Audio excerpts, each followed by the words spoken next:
네, 안녕하세요. 저는 미국에 거주하고 있는 유정순 권사라고 합니다. 제가 사랑하는 막내 동생이 갑자기 급성 폐혈증으로 용인 세브란스 병원 응급실에 입원했다는 그 소식을 듣고 하나님 앞에 좀 살려달라는 그런 간절한 기도를 드리게 되었고, 그때 좌불안석이요, 좌불안석. 마음이 너무 불안한 거예요, 제가. 남편이 막 진정하라고 그러는데 진정이 안 되는 거예요. 계속 울고. 그 동생이 중환자실에 간다는 생각은 아예 상상도 못했거든요. 평상시에 막 그렇게 아프거나 뭐 병원을 다니거나 이러질 않았기 때문에. 사실은 제가 용인으로 시집을 와서 용인에서 예수님을 만났고, 제가 이 세브란스 병원 이전에 오기 전에 그 병원 전도를 나갔던 기억들이 많이 있습니다. 그 동생 친구를 통해서 상황이 엄청 안 좋다는 얘기를 딱 듣고 제가 막 기도하는데 이 세브란스 병원에 목사님이 딱 떠오르는 거예요.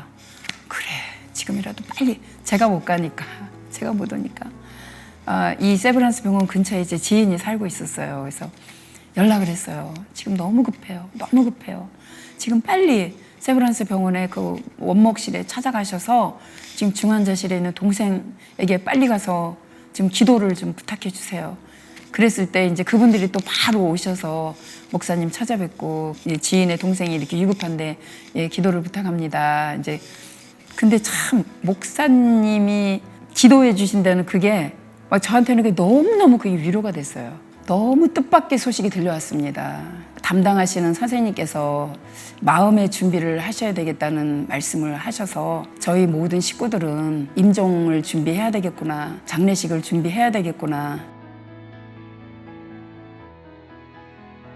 처음에 오셨을 때 이렇게 비전형적인 세균 감염증과 바이러스 감염증이 같이 겹쳐 있으셨었거든요. 거기다가 신부전도 같이 있어갖고 투석도 같이 하셔야 되는 상황이셨었고, 그래서 이것저것 뭐 약물 치료로 들어가는 용량도 많았고 종류도 많았었고, 환자분 기력이 너무 없으셔갖고 초반부 매니지에 시간이 좀 많이 걸렸었습니다.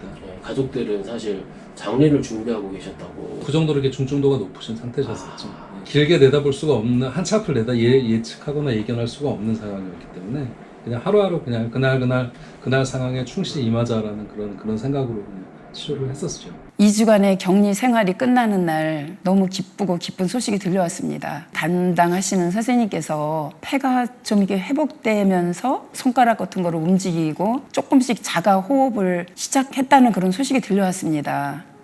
그러시면서 뭐라 그러시냐면, 본인이 인공호흡기를 끼고 있는 것이 너무 고통스러워하는데 목 기관 절개 시술을 통해서 산소 호흡기를 빼고 인공호흡기를 삽입하면 폐에 산소를 공급함과 동시에 가래를 배출해낼 수 있기 때문에 이 시술은 꼭 필요한 시술이라는 그런 말씀을 해주셨습니다. 근데 저희는 사실 그때 다 장례식을 준비하고 있었고, 또 저희 어머니께서는 아들이 의식도 없는 상황 가운데 시술이라는 그런 고통을 더하는 것은 용납을 할 수 없는 일이라고 끝내 부인을 하셨는데, 담당 선생님의 설득하는 그런 시간을 통해서 사인을 했습니다.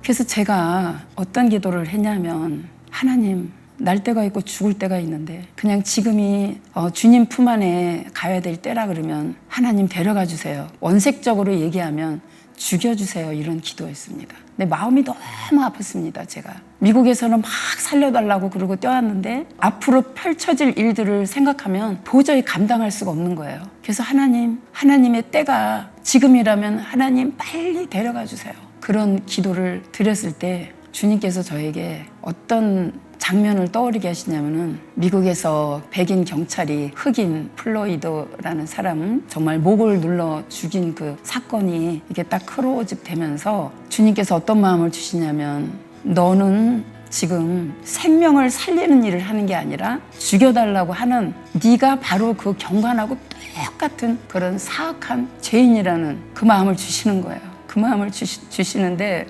그렇습니다, 주님. 제가 죄인입니다. 제가 영혼을 사랑한다고 그렇게 주님 앞에 기도하고 기도했던 그 모든 것이 다 거짓이었습니다. 주님 용서해 주세요. 주님 용서해 주세요. 그러면 아버지 그 시술을 정말 하나님의 은혜로 시술이 잘 될 수 있기를 주님 앞에 금식하며 기도하겠습니다. 전도서 3장 말씀을 읽고 있는데 하나님이 모든 것을 지으시되 때를 따라 아름답게 하셨고 또 사람에게 영혼을 사모하는 마음을 주셨느니라. 그러나 하나님의 하시는 일의 시종을 인간이 측량할 수 없게 하셨도다 하는 그 말씀을 딱 읽는 순간 제 마음에 맞아요, 아버지. 정말 하나님이 그 영혼을 살리려고 그러면 하나님의 방법으로 살려주실 수 있죠. 그런 고백을 했습니다. 그런데 그때 전화가 왔어요. 담당 선생님께서 전화를 하셨습니다. 시술을 하지 않고 중환자실에서 일반 병실로 오늘 옮겨가겠습니다. 이런 말씀을 하시는 거예요. 그건 정말 충격이었습니다. 시술을 안 한다는 거 그것 자체만으로도 저는 뛸 듯이 기뻤거든요. 아, 하나님 너무 감사합니다. 이게 꿈이야, 생시야. 그래서 부지런히 이제 병원으로 이제 왔습니다. 그 사망에서 생명으로 그 옮겨졌다는 그 사실 하나만으로도 너무 감사해서 엄마 제가 간호하겠습니다. 어머니는 이제 네가 어떻게 혼자 감당을 하니? 또 큰동생은 누나 이게 보통 일이 아니야. 이거 병간호는 아무나 못해. 사람을 구해서 하는 게 나을 거야. 막 이렇게 얘기를 하는 거예요. 근데 제가 너무 기뻐서 하나님 앞에 정말 어떤 것으로 은혜를 제가 갚아야 될지 모르겠는 거야. 아니야, 할 수 있어. 너는 걱정하지 말아라. 내가 얼마든지 할 수 있단다. 참 너무 감사한 것은 하루하루 지나면서 조금씩 좋아지는 모습이 보였습니다. 참 놀라운 일들이 벌어지는 거예요. 그 많은 줄, 뭐 이것저것 꼈던 줄을 하루가 지나면 또 줄을 다 빼시고 또 그 다음날 지나면 또 줄이 하나씩 없어지고 그러면서 이제 마지막 콧줄까지 다 빼서 음식을 이제 미음을 섭취하게 되었습니다. 정말 이제 무엇을 먹든지 마시든지 다 소화할 수 있는 몸 상태까지 회복시켜 주셨습니다. 인공호흡기를 갖고 계신 지 2주가 넘어갈락 말락한 그런 시점이었었거든요. 그렇게 되게 되면 저희가 환자분이 이렇게 관이 목으로 들어가 있게 되면 성대나 이런 데 부담이 많이 가게 되기 때문에 중환자의학 분야에서는 그 인공호흡기 기관이 들어가 있는 상태가 2주가 넘어가게 되게 되면 기관절개 수술이라는 시술을 그렇게 고려를 하거든요.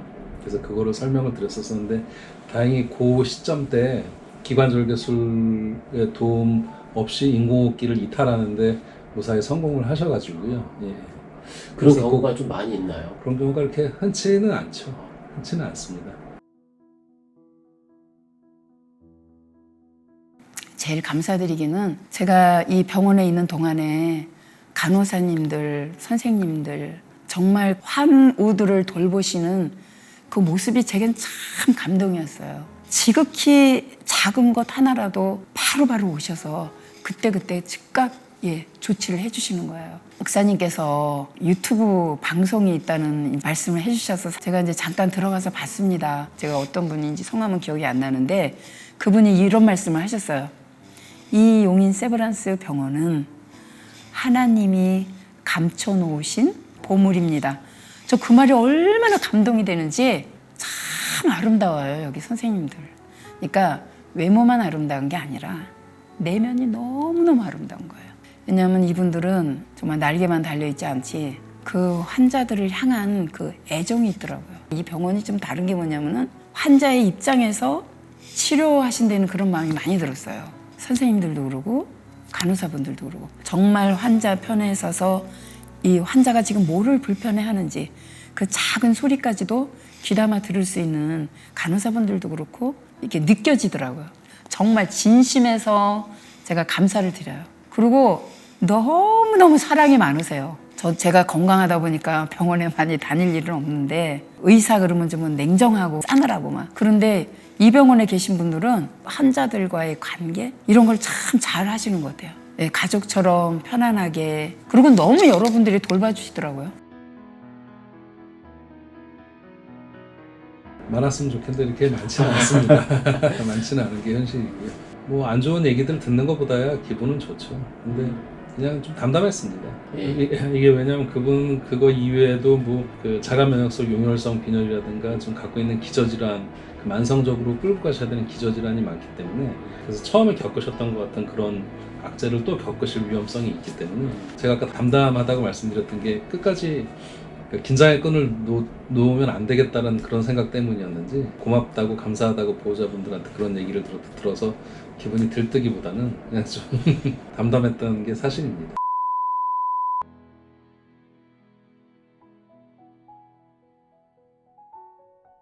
코로나 문제로 인해서 2주간의 격리 생활을 통해서 너무나 안타까워서 제가 이 병원에 계시는 우리 정 목사님께 눈물로 호소했습니다. 한 영혼이 죽어가는데 목사님, 의식이 없더라도 귀에다가 생명의 복음을 좀 전해주십시오. 그렇게 제가 말씀을 드렸을 때 목사님께서 정말 바로 중환자실에 가셔서 복음을 전해주시고, 또 너무 감격스러운 일은 동생이 그 세례를 받는 그 문제에 대해서는 한 번도 제가 생각을 해본 적이 없었습니다. 목사님이 그 사랑의 수고로 병상에서 세례식까지 집도하시는 거를 보고 정말 이 세브란스 병원의 모든 분들께 너무너무 감사하고 또 감사하고 감사를 드리는 마음이 정말 차고도 넘쳤습니다.